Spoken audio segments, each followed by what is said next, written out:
What is real? How do you define real? You can't jump into cash.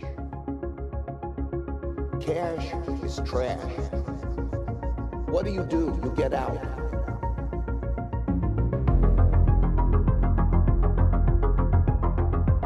Phil Geiger is the managing director of Concierge Services, helping you forge diamond hands at Unchained Capital, and the author of All 21 Million Bitcoin Already Exist and 21 million Bitcoin is Non-Negotiable. Phil has said that Bitcoin is the strongest currency the world has ever seen. It's global, neutral, and can't be arbitrarily debased by a central authority. Because it is designed to store value for the long run, Bitcoin incentivizes people to save rather than consume. There's nothing better for the environment than a single neutral global currency that makes overconsumption more expensive. And he wants us to build the Dyson Sphere to mine Bitcoin. Phil Geiger, welcome to the Bitcoin Matrix podcast. Thanks so much for having me. I'm doing well. How are you doing? I'm doing great. This has been in the works for probably over a year now, getting together to chat. And well, congratulations. Yeah, we've gone back and forth a few times. Yeah, congratulations on fatherhood. I'm super excited for you. Thank you. And you know, in that time, I've gotten to really dig into your work. You've published articles back to, at least 2019 that we're going to focus on tonight. But I'd like to get to know a little bit about you and Unchained Capital, and how did you even get into Bitcoin? Sure. And if you do some digging, you might find some articles that I published way back in about 2016. So I've been in Bitcoin for quite a while at this point, but I started learning about it because really I was just at the in the right place at the right time. I had a background in Keynesian economics, got a degree from a private university in models and graphs that don't really relate to reality all that well.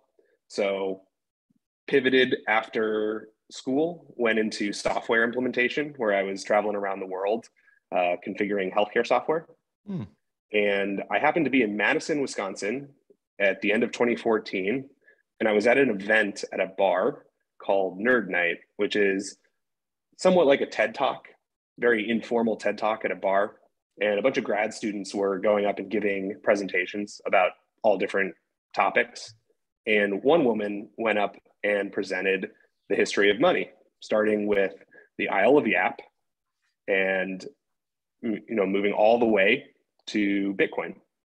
And I just, again, was kind of in the right place at the right time. Enough of the pieces clicked. My background of economics and with software just made things gel for me. And maybe just having an open mind led me down the rabbit hole. So within a week or so of that, I ended up getting Bitcoin, and of course was reading all about the other cryptocurrencies at the time. So bought some stinkers and realized pretty quickly after that, I started digging into what I had just purchased and started reading Austrian economics. I realized that Bitcoin is the innovation and the rest of the field is noise. It's churn. It's what happens when money has been disrupted at a fundamental and global level. Yeah. Tell me a little bit about when you started reading Austrian economics. And at this point, I mean, you were obviously interested in economics before Bitcoin, but maybe Keynesian economics. And what were you thinking? Or were you reading this for fun? Were you reading this to gain conviction in Bitcoin? Do you just enjoy economics? Well, I actually didn't enjoy economics all that much, even though I did get a degree in it. I just kind of fell into the major in some ways. But what I didn't like about the degree I received is that I didn't think that it really described reality all that well. There was a lot of models, there was a lot of assumptions, and it didn't feel right. It didn't feel like it made sense and was descriptive of the world around me. Once I found Bitcoin, it led me a little bit down the Austrian side of economics, and that really clicked for me.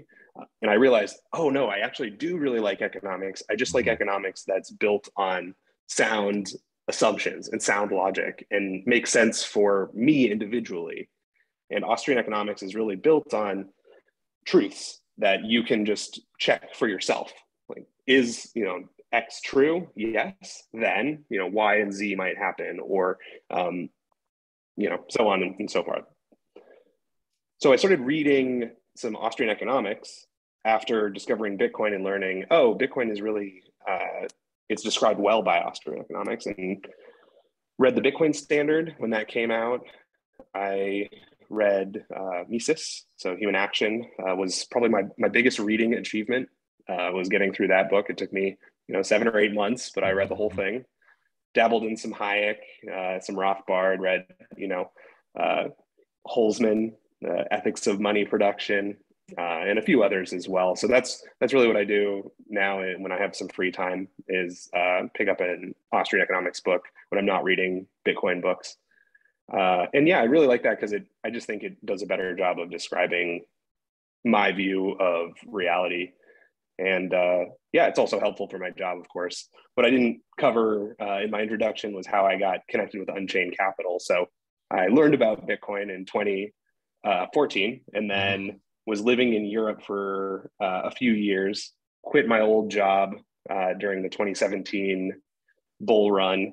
And after I moved back to the US in 2018, was listening to podcasts, heard Parker Lewis speak, just messaged him on Twitter, got on the phone, and the rest is history. So I've been working professionally in Bitcoin since about 2017. And even before I left my previous job, I was blogging about it. So some of my older articles are pretty silly, but it was just me kind of getting down some thoughts quickly and then hoping that other people would find them interesting. Yeah. Well, speaking of, I guess, history, how did you fall into working, what was your sort of, I guess you were listening to podcasts with Parker and you reached out to him. What did you start doing with Unchained, and what is Unchained? What was it like then, and what is Unchained doing now? Sure. So Unchained in 2018 was I joined Unchained in 2019, May of 2019. So it was a few months after they released their Vault product, which helps our clients to hold private keys. So we'll teach our clients how to set up hardware wallets, how to construct multi-signature addresses where they have 2 out of 3 keys. So they're in full control of their funds, but we're at Unchained, we're there as a partner. So if something goes wrong, or if you forget, or lose a pin, something like that, we can step in and use our key to help you recover. So I joined Unchained about 2 or 3 months after the Vault product launched, and I was brought on for product marketing. So I was brought on as the director of product marketing, and part of my role there was writing articles. Part of my role was really getting out there and trying to market the vaults. And maybe somewhat due to the success of my marketing skills, or maybe it was just pure kind of elbow grease, I realized that I was pretty effective at helping people actually get set up with holding their own keys and getting on phone calls and interacting one-on-one with clients. So in June of 2020, I launched the concierge program. And that's where our clients get one-on-one guidance with a very experienced Bitcoiner, walk them through setting up any of the hardware wallets we support. So any model of Trezor, Cold Card, Ledger, we'll go from A to Z and get them all set up with multi-sig. So I kind of found just through experience and being in Bitcoin for a while that there was a definitely demand in the market for people to work with a guide, essentially, just walk you through the steps and make sure you're not stepping on any landmines, because as we all know, there's many things that can go wrong in Bitcoin if it's not set up correctly. We don't want any Bitcoin lost, any more Bitcoin. There's been plenty of Bitcoin lost throughout its history. Yeah, forging strong hands. Forging diamond hands. Forging diamond hands. I'm a fan of multi-sig technology and the approach. All this is evolving, but I really do like that style. And I got to see Parker Lewis at Chicago BitDevs the other night, and awesome. I am a client of Unchained. And I'd like to talk a little bit about key storage principles before we get a little bit more into what Unchained does beyond just storage. But let's say you're in the 2 out of 3 program, and you possess 2 keys. We've gone through implementation, orientation, whatever you want to call it. We've set the 2 keys up. We now have, and we're going to get a little bit into misnomers and vernacular a little bit later on. But let's just, we're using the verbiage we are now. So I got 2 hardware wallets and 2 seed phrases. What are some maybe the best storage principles around securing the devices and the seed phrases? Whether you're using, and we could just sort of hypothesize here in general, but you can maybe keep one at home, or maybe you have an office you could use with a safe, or a bank with a safety deposit box, or even private storage as the variables here. What are some of best practices? That's a deep question, and it's somewhat personal. So what I will say is it's my perspective that multi-sig, which is a native address in Bitcoin, so it's part of the Bitcoin protocol. It's an address that's built with multiple keys. 2 of 3 address is constructed with 3 keys. 2 out of 3 keys are needed to spend from the Bitcoin. I think multi-sig addresses are what deliver a primary amount of the security, because when set up correctly and when seeds and hardware wallets are stored correctly, you eliminate all single points of failure from the security of your Bitcoin. So yourself, your hardware wallets, your seed words, maybe a partner that you work with. If you work with Unchained, you eliminate Unchained as a single point of failure. And that's when multi-sig is done correctly. Now, the next question is, how do you secure your hardware wallets and your seed phrases? Well, if they're protecting multi-sig addresses, none of those things alone are single points of failure. So somebody can have your seed phrase. You can, don't do this at home, but you could tweet your seed phrase out. And if that is one of 3 seeds protecting an address, somebody who has that information does not have the ability to find your Bitcoin or spend it. So it's not a single point of failure anymore. So when you set up multi-sig, it really gives you a lot more flexibility and a lot more options. When you're setting up a single signature address, which is a Bitcoin address controlled by 1 key, you can think of it as a 1 of 1 address versus multi-sig, which is maybe like a 2 of 3 address. Then the seed, the 12 or 24 words that you write down, that is a critical point of failure. So if it's discovered, then somebody has your Bitcoin. That's the primary difference, I would say, between single signature and multi-sig, is that multi-sig eliminates single points of failure when done correctly. Okay, so with that kind of foundation, the next question is, what do I do with the items that I'm securing? So in Unchained Capital's 2 of 3 collaborative custody multi-sig, where Unchained holds a key, you have 2 keys. What you have to protect are 4 physical items, 2 hardware wallets, 2 seed phrases. At a bare minimum, what you need to do is take one of those seed phrases and separate it from the other 3 items.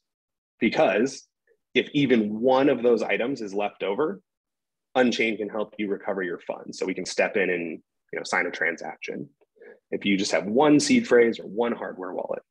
So you can lose 3 out of 4 of those items without losing funds. Now, a secondary benefit of multi-sig is that even if somebody has both of your seeds, right, 2 out of 4 items, they still don't have the ability to find your Bitcoin. They can spend your Bitcoin if they have the directions to find your Bitcoin, but they also need the directions to your Bitcoin. So I kind of call it like a treasure map. They need to have a treasure map, and then they need to have keys to open the treasure chest. So bare minimum, one of those items should be geographically separated. And what that means is kind of different to each person. Yeah. Some people like to stamp those into steel, maybe put 1 seed in a safety deposit box. You can give a seed, a multi-sig seed, to a trusted relative, because again, that person with 1 seed cannot find your multi-sig Bitcoin. And even if they could find it, they wouldn't be able to spend it with 1 key.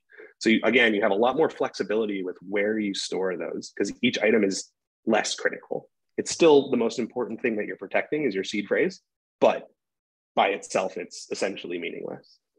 So a little bit of a roundabout answer, but hopefully that kind of touches on it. I would say good places to secure things are maybe a safety deposit box for one of the seeds at Bank A, maybe an office safe for another item, a home safe for an item, a trusted relative, trusted friend. Other people will, bury a metal seed. I'm not necessarily recommending that, but you have a lot of options that you can do once you have multi-sig. Now, with single signature, I think it changes it significantly. You have to be a lot more careful about the seed. You have to be a lot more careful about your passphrase. If you're using a passphrase, that's another single point of failure. So if you're just trying to memorize a passphrase and you forget which letter you capitalized, you're not holding your key anymore. So be careful with single signature seeds. And then if you add a passphrase, just make sure that the passphrase is also secured well. Yeah. Yeah, that's very interesting. And this gives a lot of different optionality to what we can do with Bitcoin. So what else is Unchained working on besides just helping me secure my Bitcoin? So security is really the foundation of our platform. It's the introduction. Us teaching you how to hold your keys, that's the start of the relationship. And multi-sig is really what we build our whole platform on top of. So beyond that, beyond just making sure that our clients do not lose their Bitcoin, which we think is, a top priority. It's a critical priority. If people lose Bitcoin, it's not going to be valuable. It's not going to be the world's currency. You have to be able to secure it relatively easily in order to then have it become the global reserve currency. So once we get it secure in a vault, then we have a bunch of different financial products that we can offer. So we are a financial services company. So you can purchase Bitcoin through us, through our trading desk. You can sell Bitcoin through our trading desk. We do have kind of high minimums at this point. So it's $50,000 minimums through our trading desk. But it is really cool because it goes directly into your vault. So you're not making large, scary Bitcoin transactions. We have our Bitcoin collateralized loans. So if you want to access some liquidity from your Bitcoin, some dollars without selling your Bitcoin, if you think it's going to go up over the next few months, you can collateralize it, take out some dollars, pay off your fiat expenses, and then make interest-only payments for the duration of the loan. It's risky, like with anything in Bitcoin. Just be careful and stay humble, stay conservative. But it can be a very powerful tool if you're doing like a home renovation or need to buy a new car, something like that, and you're off. You've gotten on zero US dollars. It's a valuable tool in your toolkit. And then go ahead.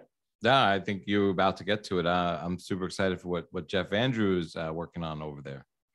Yes, sir. So very recently, we brought on Jeff as our head of retirement and inheritance. And we're very pleased to offer our Unchained Bitcoin IRA product. So what I really like about this is that a majority of the wealth in the US is trapped currently in these zombie retirement accounts. So these retirement accounts are yielding on average 5 to 8% per year. And what was inflation last month? 7%, right? 7%. Right. It was more realistically 20 or 30%, or it depends on what you want to buy. Right. But the official numbers were 7. So if your retirement account is yielding 5, you're losing value. And $35 trillion worth of value are currently trapped in these retirement accounts. So what the Unchained IRA allows you to do is, if you have an old 401k or an old IRA, or you just want to set up a new IRA, from one place, you can set up the IRA, you can convert your old retirement accounts as much or as little as you would like into Bitcoin. We do have a $6,000 minimum for the IRA, but beyond that, as much or little as you would like. And we deposit it into a vault where you have 2 out of 3 keys. So you have key control. And we're able to do this by working with our partner. So the way that IRAs work, there's a lot of legalese that we can go into, and Jeff is definitely more of an expert on it than I am.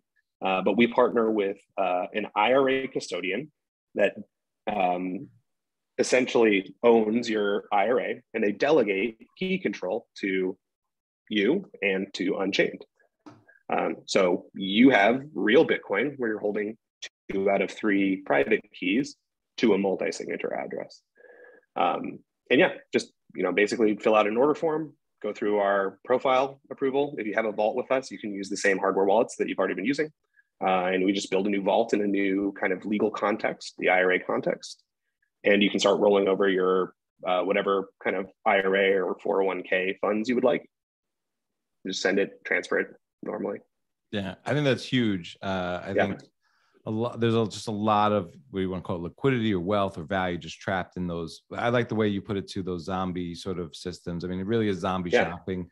You're just buying every week or every month or every 2 weeks, whatever's on order, whatever they got to rebalance to, or whatever the valuation or price is, with no respect to do like long-term value or anything like that. And they're rebalancing you out of the winners and putting you into the losers. So it's just a lot of cutting your flowers and watering your weeds.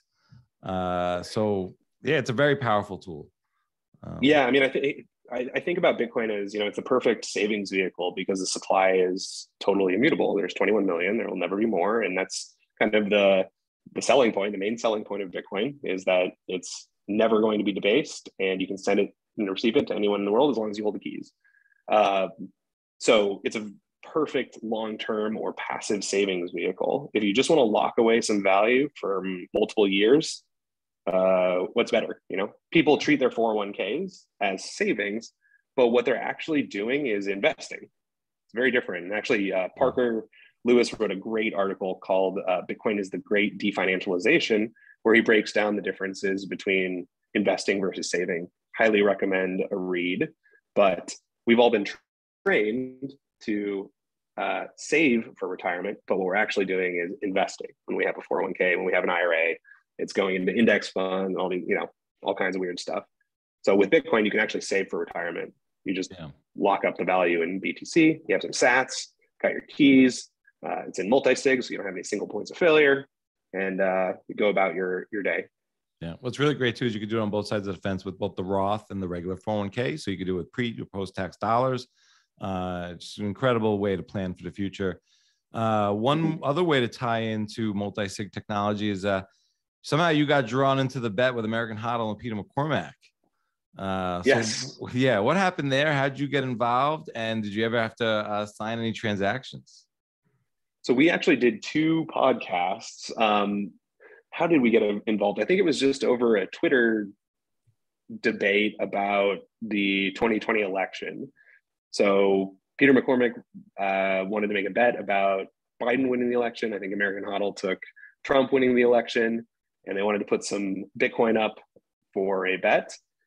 And we decided to use Unchained's open source tool, Caravan, to secure the funds. So Caravan is a tool that is provided, free of service. It's open source. It's available to the community. You can check it out at caravanmultisig.com.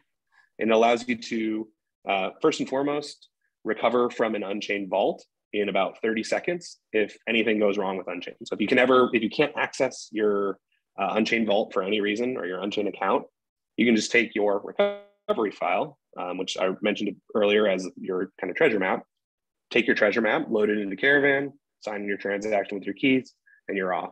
And the whole recovery process literally takes 30 seconds if you have all your items. But what's also cool about Caravan is you can construct multi-sig addresses collaboratively. So because it's just essentially a website, we were able to build a 2 of 3 multi-sig address where I contributed one piece, Peter McCormack contributed another piece, American HODL contributed the third piece, and these are public keys that we're contributing. I think of public keys as locks. If private keys are keys, public keys are locks. Bitcoin addresses can have one lock or they can have multiple locks. But we built an address with 3 public keys that we just shared from our hardware wallets over the internet, and they locked up some money for a bet. So I that was the first. And then the second one was after the election where Biden won. And so we all got back together and I helped them spend the funds. So Peter wasn't paying the best of attention during the setup, and he ended up losing the recovery file. If you remember the treasure map that I was talking about, he lost the map. So he had a key, but he didn't know where he could use the key. But luckily, he had me there and he had American HODL there, and both of us remembered all of the different components. And so we were able to very easily find the address and spend the Bitcoin. Yeah. He's lucky HODL just honored the bet because he didn't have the key if HODL wanted to walk away from that one. Well, so Peter had a key, but he didn't have the directions to the address. I had the directions to the address and I had a key, and I was the arbiter. So, you know, maybe American HODL and I at BitBlock Boom one year might have talked about what it would be like to just take Peter's money, but I'm an honest, honest guy. And so I wanted to make sure that the money got back to the rightful owner. So yeah, we were able to just do that collaboratively over the internet without ever meeting in person. I think, I was in Texas, Peter McCormick was in Bedford, and I think American HODL lives on the internet somewhere. So wherever American HODL was, we were all just able to sign the transaction and move the funds without ever meeting in person. So that's the power of Caravan, which again is just our open source tool that we published. So it's a really cool tool. And if you're interested in just learning about multi-sig, definitely a fun tool to play around with. It's very simple. Go to the website, start connecting hardware wallets. There's your addresses. Yeah. That's really interesting and an awesome story. But we use some words there. And I think that, there's a lot of misnomers in Bitcoin. And I think you kind of helped dispel those. You wrote a great piece, all 21 million Bitcoin already exists, that we're going to get into. To quote you, to celebrate the 600,000th Bitcoin block, which has unlocked the 18th millionth Bitcoin.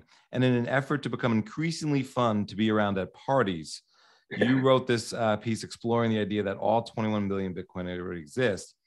But you kind of start out with, we have these misnomers around like wallets and addresses. And how would you describe those things or dispel the way we think of them? Sure. Those are really hard questions. We use wallet just to mean all kinds of different things in Bitcoin. So a hardware wallet, that's more of like a key factory or a key store. It holds your keys. And it can hold nearly infinite keys. It's like a key factory. It generates as many keys as you need. A wallet, the way that I think about wallets, I think of wallets as a series of addresses. And you can have wallet software that gives you directions to your addresses. So if we're thinking about like Trezor, the hardware wallet or device is your key store. The device shares public information with Trezor Suite, which is your wallet coordinator. It coordinates all your addresses for you to construct your wallet. So there's a great visualization that I put together back in the day where it just has these things broken out. There's basically a key store.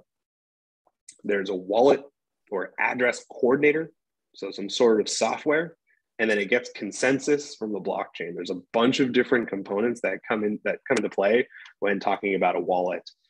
I got a little bit off track there, I think, but basically, I don't think of hardware wallets as wallets. I think of those as my keys. I think of Electrum as my wallet software, and it gathers information from the blockchain, and it gathers information from my devices, and it displays my wallet, which is a series of addresses. So wallets are a series of addresses. They're constructed through a lot of different moving parts, and that's what I'm going with there. Now, addresses are funny because, I think it's an okay word, but it's not like an email address. You don't want to send Bitcoin to the same address repeatedly necessarily if you care about your long-term privacy. You don't want to repeatedly visit the same address because then all of those transactions can be tracked and kind of, there's assumptions that can be made about who owns it. That's how all of those Twitter bots and articles know, how many Bitcoin Coinbase has, for example, because they reuse addresses. So it's pretty easy to be like, oh, there's Coinbase's address. So addresses are not places you want to repeatedly visit, unlike a home address where you go back to the same address. But addresses is kind of an okay term. It's hard to think of something that's better. But I think this article, all 21 million Bitcoin already exist, digs into this term mining. Because mining, I think, is a pretty incorrect term in a lot of ways. And it leads you to believe that what miners are doing is creating new coins. But it's no secret that Bitcoin's monetary policy is 21 million. Like everybody knows, not everybody, but as soon as you dig like one layer deep into what Bitcoin is, you hear about 21 million, right? So we should all stop pretending that this 21 million is like, oh, maybe it's adjustable. It's not.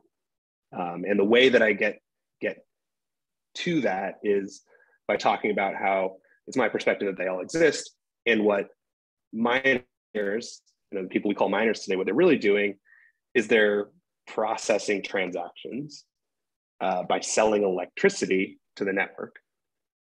And so the Bitcoin network is purchasing a ton of electricity because that is what helps it process transactions, add blocks to the blockchain.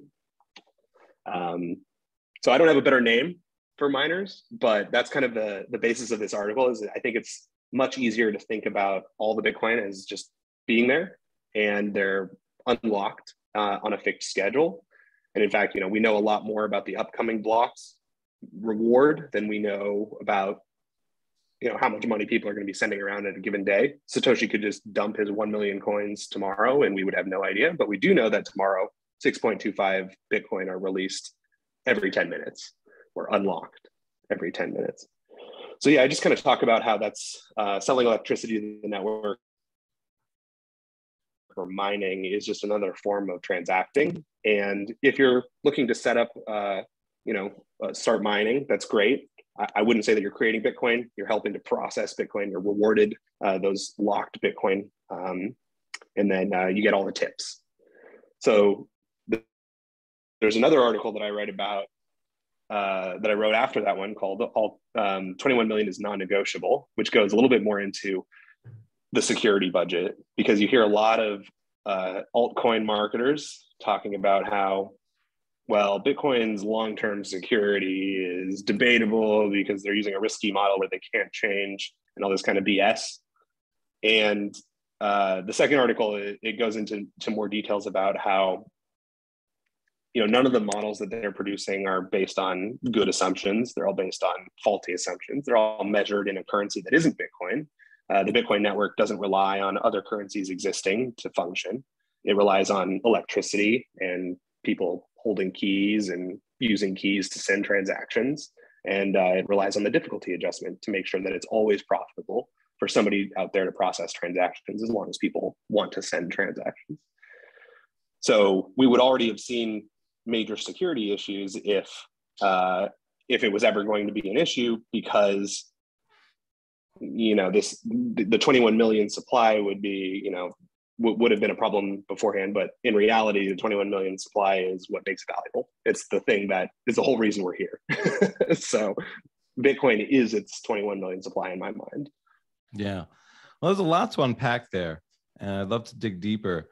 So like when we talk about the 21 million Bitcoin, I guess you're contending, and I really like this way of framing it, is that it always exists, that we had this big bang moment with the first transaction, and 21 million Bitcoin is always there. So one, does that mean that the halvings and the future supply schedule are already priced in? No, absolutely not. So information is asymmetric, right? You and I know that 21 million Bitcoin it's already exists, or there's a schedule and it's released this way, and you and I understand kind of what that means, but the broader population doesn't know anything about money. So they don't really know what's going on with Bitcoin. They know it's speculative. They're diving into JPEGs and ICOs or whatever, and they think it's this new industry, when the reality is that money has changed. The whole world is now on a new monetary system, and it's 21 million. And so that information hasn't dispersed yet. Now, a lot of those models out there will kind of, say that the halvings are, help to increase the price of Bitcoin. But I just think you're trying to measure demand, right? The supply of Bitcoin is a vertical line. Mm-hmm. It's never changing. And what changes constantly is people's demand for Bitcoin. And that'll never change. It'll always change in value slightly based on how much people are demanding a currency, because a currency is just like any other, well, not just like any other good, but just like any other good, it does change in value depending on demand. So there's like the law of supply and demand, and that's kind of universal, I would say. It applies to currencies, it applies to tickets, it applies, applies to computers. Right. Yeah. Do you think it's possible for a computer program to hodl Bitcoin? So I think the Bitcoin network hodls the rest of the Bitcoin. But the Bitcoin network, it's kind of weird. It's like, what is the network? Well, it's code, yes, but it's also people, because without people holding keys and sending transactions and mining and running nodes, then the code doesn't really do anything. So Bitcoin is the marriage of social consensus and technical consensus. You can't have one without the other. So it's kind of both. But what I do think about is the value of the remaining supply of Bitcoin is currently being held by all holders of the currency. So when 6.25 Bitcoin gets released every 10 minutes, the reason that 6.25 Bitcoin has value is because I save in Bitcoin, you save in Bitcoin, and it's some of our value that's going towards bootstrapping the currency. So I think of the supply schedule as the bootstrapping phase. And once that's done, and the security cost is socialized. It's a very socialist system, unfortunately. Yeah. But once, we're being charged, our value is being absorbed through this subsidy. But once the subsidy shifts and it's more a transaction-based model, then only the people who are sending transactions are paying. And I think that's actually a much more fair system. Yeah, maybe you could outline how on the bootstrapping part of the system is where we're in this sort of public indirect subsidization of the security of the network versus when we move past 2140 and it's just on transaction fees, how that's a more private direct cost. Maybe you could outline that. It's a very interesting way to think about it. Sure. So right now, I think Bitcoin's the value is extremely volatile, and there's many reasons why, right? Information is asymmetric. A lot of us believe that Bitcoin is the currency of the future. It's going to be the global reserve currency and so on.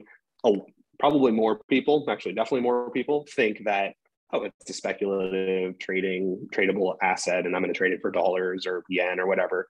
And they're living in a dollar or yen based world. So I think the first kind of 4 years of Bitcoin were even more volatile, and that's because 50 Bitcoin were being released every 10 minutes. And so the supply of available currency was just was unlocking at a very rapid pace. And so more people were able to sell it and move it around. Now it's actually significantly less volatile than it used to be, because of the size. It's getting much bigger. I forgot what the original question was, though. That's my train of thought. I kind of lost my train of thought there too. I think it was around whether around just trying to frame up the private versus the public cost of it, and the direct versus the indirect. Because I just never really thought about how I was indirectly supporting the system through the let's say block subs. You have to look at the total value of the network, right? The whole network is worth X trillion dollars, and your fraction of it is what is is the portion of what is unlocked right now. But more units are being unlocked, and the value is being kind of moved from the holders to the miners or the people who are unlocking them. And it's kind of a messy sort of, it's not, just binary there, because a lot of newcomers are purchasing their first Bitcoin and injecting more value into the network overall. But I will say that, the security budget is paid for by everybody who's holding Bitcoin because of that subsidy. It doesn't really matter how many units there are in the currency. There could be, 42 million units. And this would hold true as well. So it's just that because there's that budget, the value is kind of moved more towards mining. Although it's so funny, like in the second article, I talk about how mining is actually becoming a significantly smaller portion of the overall Bitcoin economy. But at the same time, in US dollar terms, like last year was the largest year for miner revenue ever. It was like $12 billion or something. When I wrote the second article in 2019, the security budget was like $500 million, and there were 12.5 Bitcoin being released every 10 minutes. Now, with 6.25 Bitcoin released every 10 minutes, the security budget was $12 billion, right? So it's not the nominal amount of Bitcoin, it's the value overall of the network, and it's the demand of the electricity. So yeah, there's a lot of concepts in there, I think. Yeah, and I want to quote you from your article to kind of outline this a little further. The Bitcoin network itself is its 21 million supply. The supply is a vertical line in the supply and demand model, meaning it's completely inelastic. This limit is written into the code that all full node operators choose to run. And more importantly, it's the limit we all agree to when we purchase our first Bitcoin. It has nearly unanimous social consensus. In Bitcoin's history, there have already been multiple technical inflation bugs discovered and one inflation bug exploited. But the network ultimately viewed those transactions as an invalid minority hard fork and maintained the socially understood supply schedule, even though it required node operators to run patched software.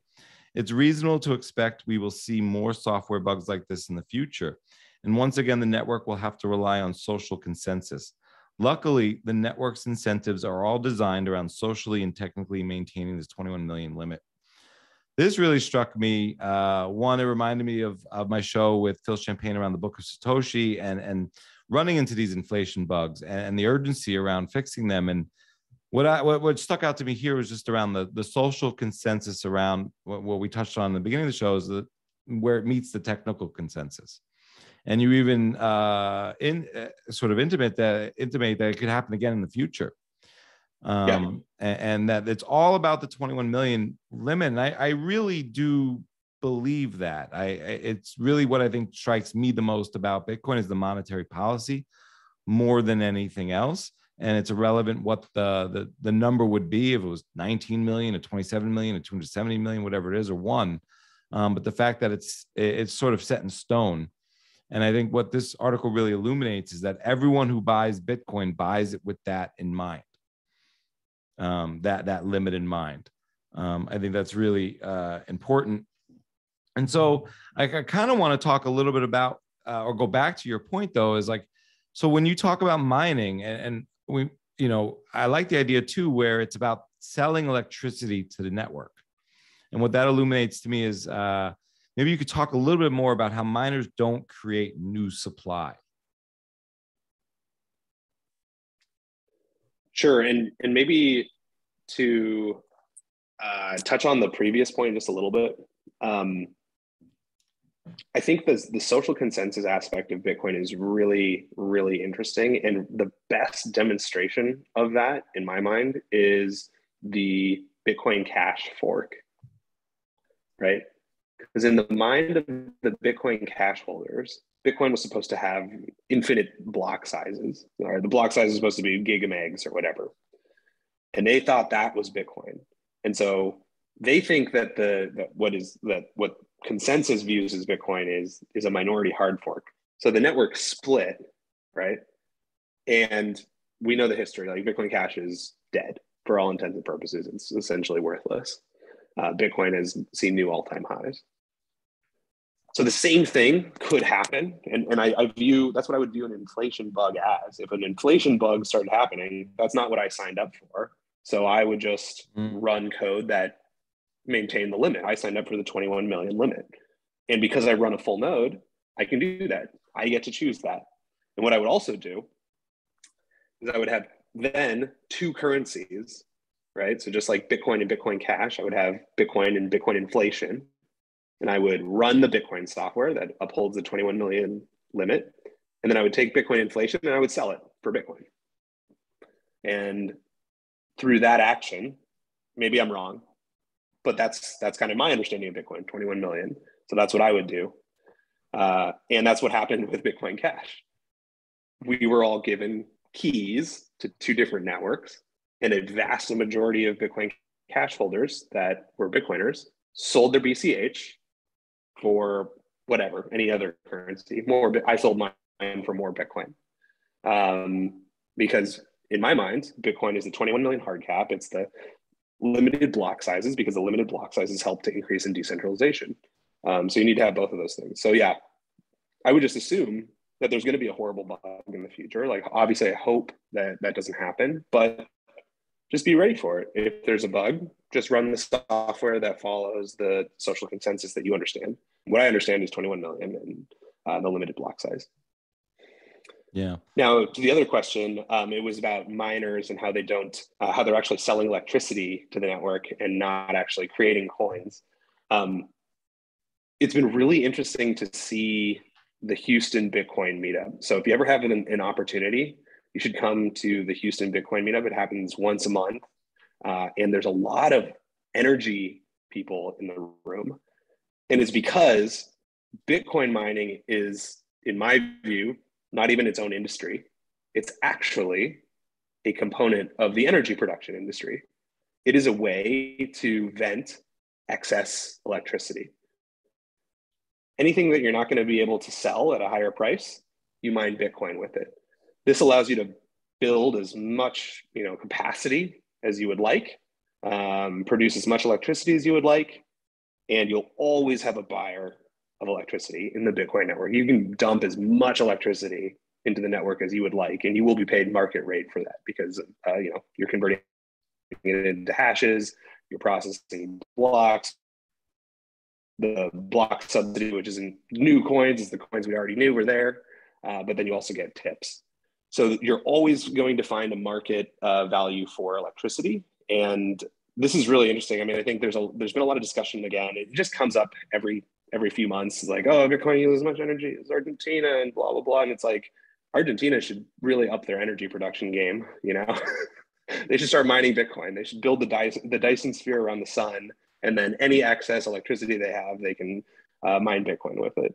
That's kind of cheeky, but the point holds. It's that we shouldn't constrain ourselves to the amount of energy that we're producing right now. We should just have an abundance of energy, and then anything that's wasted, you can just dump into the Bitcoin network. And that holds true for any type of energy production. In fact, a very early article I wrote this one was 2018, I think, was about just that. It was about renewable energy, like wind. They shut off production about 17% of the time because they produce too much electricity and they don't have anyone to sell it to. And so if you're a big fan of renewable energy, or really pick your favorite energy source, look into how often they have to shut it off because they're overproducing. And that's the opportunity for Bitcoin mining right there. And, it is orders and around the world, it's orders and orders and orders of magnitude more energy than the Bitcoin network is using today. So mining is never, like, the Bitcoin security budget will never be an issue until we are perfectly efficient at energy production. So if we can always produce the perfect amount of electricity to meet other use cases besides Bitcoin, then Bitcoin might be insecure. But I don't think that's possible. I think you're always going to need a buyer of last resort because things happen, and you might be producing electricity, you don't have anyone to sell it to, you can dump it into Bitcoin. So in my mind, all energy producers will integrate ASICs and mining chips into their facilities, all of them, because it's such a vital aspect of energy production. Right. Yeah. And a lot of fascinating things there. And, kind of like it really is tangential to your next article that we're going to discuss, which is 21 million is non-negotiable. And if it is non-negotiable, I bought into 21 million, it kind of, and we've talked about how the network secures itself by buying electricity from the miners, right? The miners aren't creating new supply. They're not creating Bitcoin. They're selling electricity and they receive Bitcoin as their payment for that electricity, and they can either sell that Bitcoin to cover their costs or not, right? And they don't have They're selling electricity to process transactions for us. That's what we're all paying for. Right. And they don't even have to sell their electricity to the network. They have free reign there to make a decision whether they could sell it somewhere else for more money. So that begs the question, will Bitcoin be secure once the block reward subsidy ends? Yeah, and that's kind of the point that I was talking about before, where as long as energy producers are not perfectly meeting the demand of every other use case besides Bitcoin, so renewable energy is like wind, right? It's variable. Some days there's no wind, some days there's tons of wind, and demand for energy constantly changes as well. So having something that just buys all of your cheapest electricity allows you to remove the demand side from the equation. Like, you don't have a demand problem anymore. Now it's just produce as much electricity as you can profitably, right? You can sell it at any time to the Bitcoin network. So it's a really, really powerful tool. And that, I don't think that'll ever go away. I don't think humans are going to be able to ever produce the perfect amount of electricity at a given moment to just meet other use cases needs. And so therefore the Bitcoin security budget is it's not even an issue. Like right now, we waste globally orders of magnitude more energy than the Bitcoin network uses.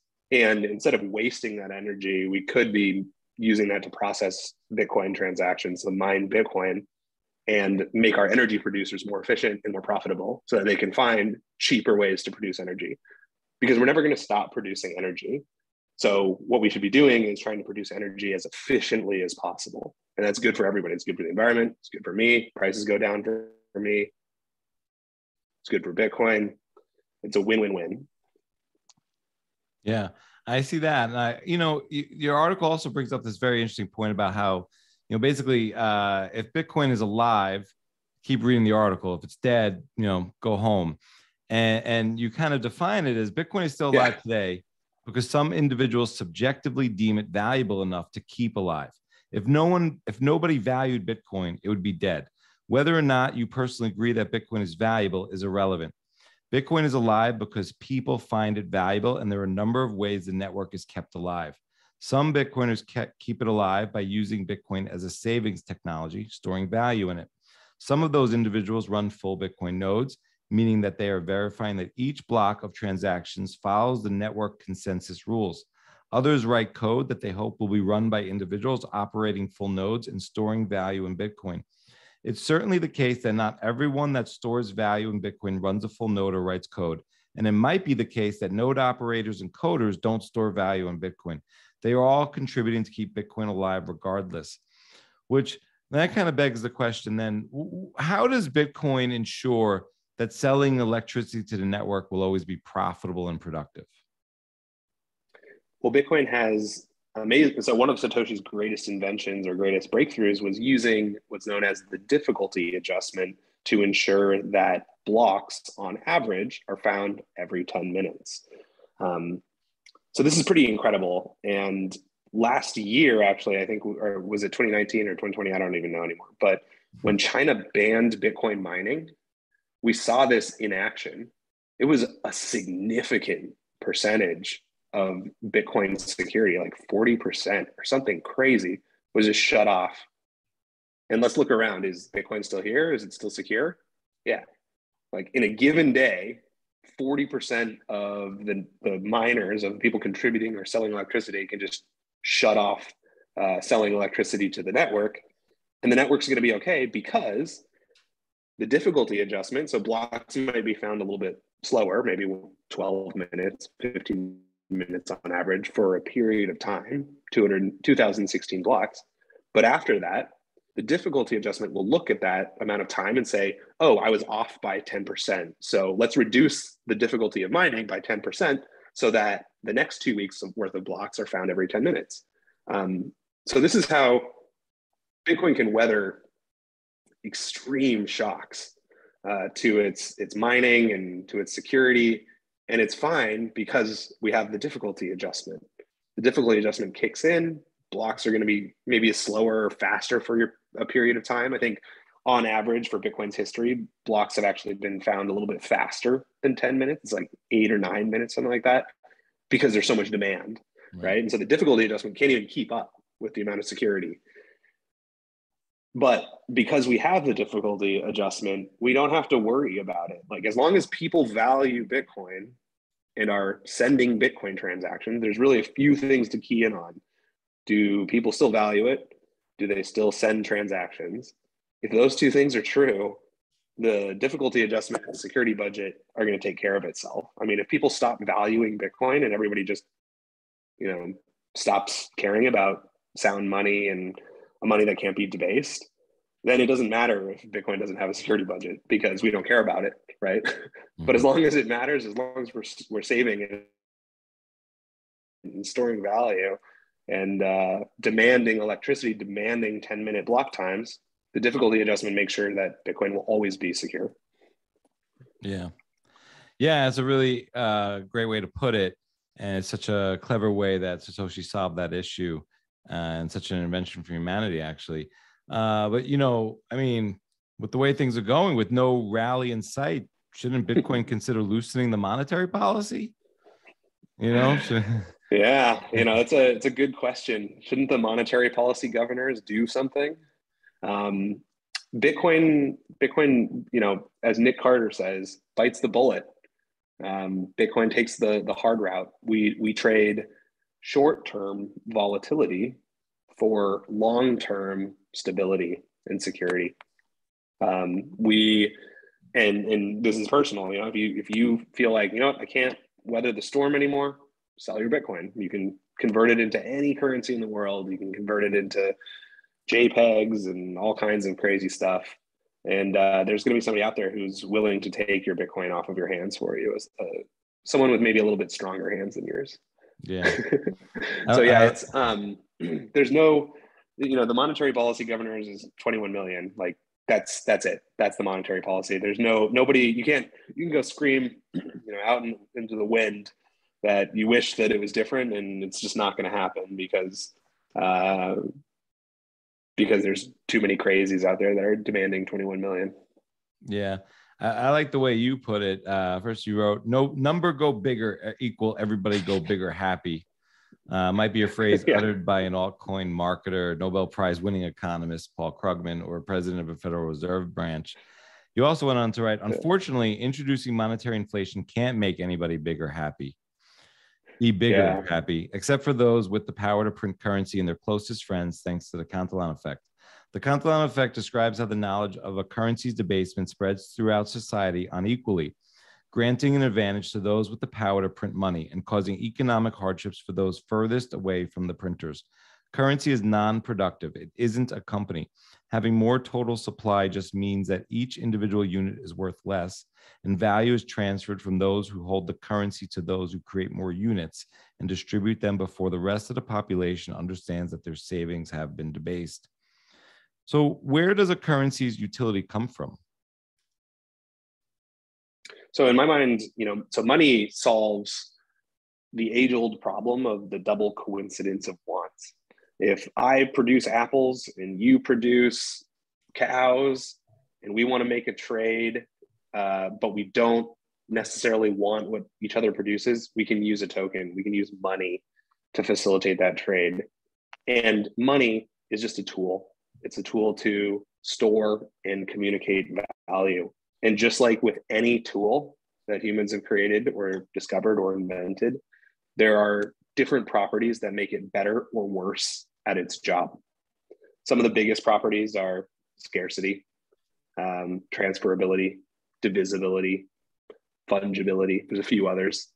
But Bitcoin is really the best tool for the job because it is, utterly fixed in supply. You can divide it into, 8 decimal points. You can send it over the internet to anyone in the world instantly. With a Lightning Network, it's essentially free. If you want to make large purchases, you send it on layer 1, and it's very, very cheap, very inexpensive. It's the best form of money. So money solves an absolutely critical problem. We're never going to get rid of money. It is a tool that is so fundamental to civilization. It is essentially, in my mind, the tool that allowed us to create civilization. It coordinates all economic activity across the world. So it's so fundamental and so critical that we get it right, that it'll always be there. So I was being cheeky with the kind of dumb quote, number go bigger, make me bigger happy. Mm-hmm. Like, this is just, if you look at the Federal Reserve's policy of the last 2 years, like that's it. Like, print more money, 7 trillion. I don't know, try 15 trillion, try 30 trillion. Like, it doesn't matter. It's dumb. Like, when you print money, like because money is the thing that allows us to store and communicate value. If you print more of it, you disrupt its ability to store or communicate value. And then the people who have just printed it, like, out there and looking up, how much money the Fed is printing every week or every month. It's a ton still. So they're able to just allocate those dollars before the rest of the population understands that their money is broken. And how do you know that your money is broken? When you start hearing things about the supply chain, when you start seeing, oh, there's a shortage of chicken wings. There's a chicken wing shortage here in Austin. It was pretty tragic. But things stop, like, money stops functioning to be able to coordinate economic activity. People can't find workers. There's like restaurants out there that are like, we're hiring, we're giving $1,000 bonuses, right? There's labor shortages. This is all textbook currency problems. Look up any currency collapse in the last 200 years, like, all the same signs. So that's my little rant about inflation and altcoins. Like, changing the supply of your currency does not make it more secure, because if you look at any of the altcoins, they're not as secure as Bitcoin, right? Like we need to have flexible monetary policies so that we can make sure that it's always secure. It's like, okay, well, why is your shitcoin insecure today? Yeah, because the monetary policy sucks. It's great questions, and it just shows how important the monetary policy is to security. I'm going to read your words back to you before I have my final couple questions for you. Sure. Adding inflation would destroy the value proposition of Bitcoin altogether by proving yet again that it's trivial to print currency and create copies of things that are digital. Look at every other currency. Digital scarcity is a one-time phenomenon. The best protection Bitcoin has against all other currencies is its unyielding monetary policy, which is enforced socially and technically by every individual that stores value in Bitcoin. There will likely be inflation bugs, hard forks, and new currencies printed throughout the marathon of Bitcoin's ascendance. Social consensus will kick in during these times to ensure the 21 million policy remains intact. What does social consensus? This process transfers wealth from those who do not understand economics to those who do. Adding units of currency does not create value, it merely transfers it. I'm personally optimistic that the process of transferring wealth from those who don't understand these concepts to those who do will lead to positive outcomes for humanity in the future. It's easy to create as many units of another currency as you'd like. In Bitcoin, 21 million is non-negotiable. So my final two questions for you is, one, I mean, being in Bitcoin so long, kind of understanding Austrian economics and, the 100-year history of money, and, we can see what's happening today. I mean, how frustrated are you maybe with, the common man, or just, people outside of Bitcoin? You seem like someone who's very tempered, very well, like doesn't maybe get angry or something. I don't know. Like, how does this make you feel watching this happen in slow motion, or living in the future while everyone's in the present? That's a good question. I think I'm short-term pessimistic, long-term extremely optimistic, right? I believe that things are going to get worse for the next few years, and then they're going to get a lot better. Like, within my lifetime, things are going to be significantly more prosperous. But yeah, I think we're going to go through a hard time. And I think the hard time is inevitable. It's the best metaphor I've heard is, a heroin junkie trying to get clean, right? You can't get clean without going through a horrible withdrawal. So my strategy has just always been my friends, my family, my community. I want them to adopt Bitcoin before other people. So, I've onboarded hundreds of people to holding keys. It's my day job, right? So I just try to get as many private keys into the hands of as many people as possible. And yeah, I think long term, I try to stay optimistic. I think a lot of the people, they're so wrapped up in the narrative and the propaganda that it's hard for them to kind of let go and be like, oh, wait a minute, things actually are not the way that that my the media is telling me that it is. Or I just think of the official narrative is just so far detached from the reality that I see at this point that it's kind of funny. But I think it's just keeping your head down, staying humble, being in it for the long run. Like I'm going to be here for I'll be in Bitcoin for the rest of my life. Like I'm never leaving the Bitcoin standard, and it's just waiting for people to play catch up, and they'll get there. I mean, they already are. If I think about how long it's taken some of my relatives to get on board, it's been kind of funny, but they're on board, right? It's like, hey, it took you 5 years. That's fine. You're here. You bought in at 60K. Yeah, welcome. Bitcoin is. I had a tweet the other day. Like the holding Bitcoin is the feeling of being woken up by being punched in the stomach like every day for years until you're just more prosperous. That's awesome. So welcome to the show. It's great. Like it's so weird and it's so cool that we are alive for something like this happening. Like how random is that? A monetization event, brought to us by the internet. It's crazy. So I'm along for the ride. I like to just, I've become a much lighter shill over time. I was much more aggressive earlier on. All of those friends are now very happy with me, but now it's like, yeah, if people bring it up, I'm happy, of course, always to talk about it. But I think what I can do at Unchained is focus my time on the people who are ready, willing, want to take control of keys. Like to me, that's the biggest impact that I can have is just spending time with people, getting them set up, helping them to feel secure, learn about the tools. And that's how we win. Like one person at a time. It's going to be a grind for another 5 to 7 years. It's what I call not what I call, but it's called the Eternal September, right? Where it's a new technology. And for the first decades or so, people are going to be asking the same questions. And so we just got to put our heads down and just work through it. But it's happening. I mean, We already have a country that's adopted Bitcoin, like the writing's on the wall, team.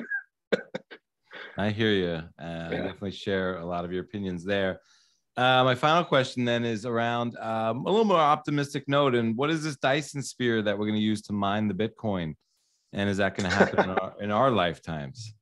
No, so that's just a joke. The Dyson sphere it's a sci-fi concept where you build energy harvesting technology or a sphere around your star, around your sun, to just collect as much energy as possible. And it doesn't actually work with Bitcoin because the sun's too far away to be able to ever win blocks. But the sentiment is really what I find funny, which is that people are like, oh, Bitcoin's bad for the environment, like all these, energy sources. And I'm like, no, pedal to the metal. Like we're going to harvest so much energy that your mind is going to melt, and we're going to use it to mine Bitcoin, and we're going to use it to improve people's lives, because people's lives are improved through an abundance of energy. It's always been true. Like, let's harness as much energy as we can, as efficiently as possible, which is what Bitcoin allows us to do. It allows us to be super efficient with our energy production. And that just brings more prosperity to people. So I'm just kind of, being a bit of a shit poster when I say build the Dyson sphere. But whenever I see like, oh, Bitcoin uses more energy than Argentina, it's like, man, Argentina needs to step up their game. Like they need to be building nuclear reactors and, decommissioning, old nuclear subs to grab the energy and mine Bitcoin. Like we want to be producing as much energy as possible, as efficiently as possible. Yeah, that's interesting. That's so awesome. Thank you so much, Phil. This has been so dope. I've enjoyed this tremendously. I'll definitely leave it to you for any parting words and let people know where they can find you. Sure. Yeah. You can find me on Twitter at Phil_Geiger. You're welcome to email me. I'm phil@unchained.com, and come check us out at Unchained. I mean, I think we're building the first financial services company using Bitcoin's native tools. So we really respect this idea of private key ownership, and we're able to construct a lot of the similar financial products that you might be used to, buying and selling Bitcoin, loans, IRAs. We have a lot coming down the pipeline as well. All starting from this foundation of you're not going to lose your Bitcoin if you're using multi-sig and you're holding your own keys. You read all about all those hacks on all these exchanges, people losing Bitcoin all the time, forgetting their passwords, stuff like that. Multi-sig is slightly more complicated. There's a few more moving parts. It's not terrible. Once you get up and running, you send a few transactions and get comfortable with it. It's a very robust way to secure Bitcoin. You're not going to lose your Bitcoin.